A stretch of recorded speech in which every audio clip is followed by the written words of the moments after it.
Mr. Chairman, over the opening remarks and some of the things that have been said recently with regards to bailouts, I really can't let slide the comments about this being simply an accounting entry. I just, this is not voodoo bookkeeping here.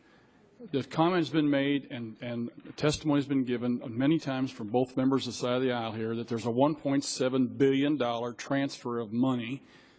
That is not an accounting entry. That is a transfer of taxpayer dollars to the tune of $1.7 billion. And, to paraphrase here, if it looks like a bailout, by definition it's a bailout, it's a bailout. Because what are we doing here? We are paying losses and recapitalizing the FHA. What did we do in 2008 with all the banks and other financial institutions, what have you? We paid losses and recapitalized their accounts, their institutions.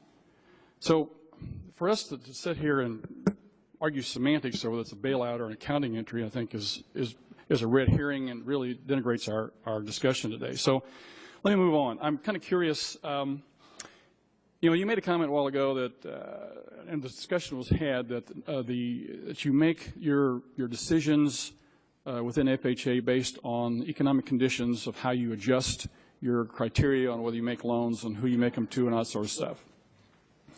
Over the last couple of weeks here, we've had some discouraging news with regards to the number of home housing starts. Unemployment stabilized at where we're at, but the number of new jobs being created actually is probably a little bit less than what it takes to maintain our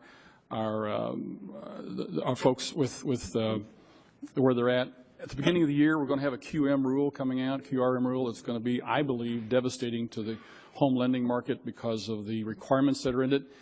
And as a result, I'm kind of curious, what is FHA doing to prepare itself for these things coming here? If we have a little downturn in the economy, are you ready?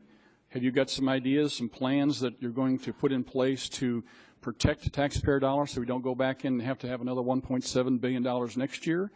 And what's your concerns about the QRM rule coming here at the beginning of the year with regards to mortgage lending? So let me make a couple comments. First of all, we're not trying to deal with semantics on this accounting transfer. I realize you're not, but there's a lot of folks that were. What I want to make clear here is the difference between what FHA is doing and what happened to private financial institutions who are making private gains, and then the government had to come in to, quote, bail them out. That is very different than the fact that FHA, every piece of revenue, every dollar that we earn goes back into the federal treasury. Ma'am, where do you think the money from the private sector goes to? By definition, when you pay losses and recapitalize a business or an institution, that's exactly what we're doing right here now. Again, we are transferring dollars. So you're arguing over semantics as well. So that we have in reserves enough to pay our costs. All our money goes back to the Treasury. Where do you think I get paid the same amount of money, which isn't much, regardless of how much money we generate for the federal government. And to the CBO chart, if you add in 2030. Okay, I'm running out of time. Please answer my other questions if you would, because we're arguing semantics. Can you answer my other questions? Are you being prepared? Are you looking at a possible downturn, and what are you doing to prevent that, and what's your thoughts on QM?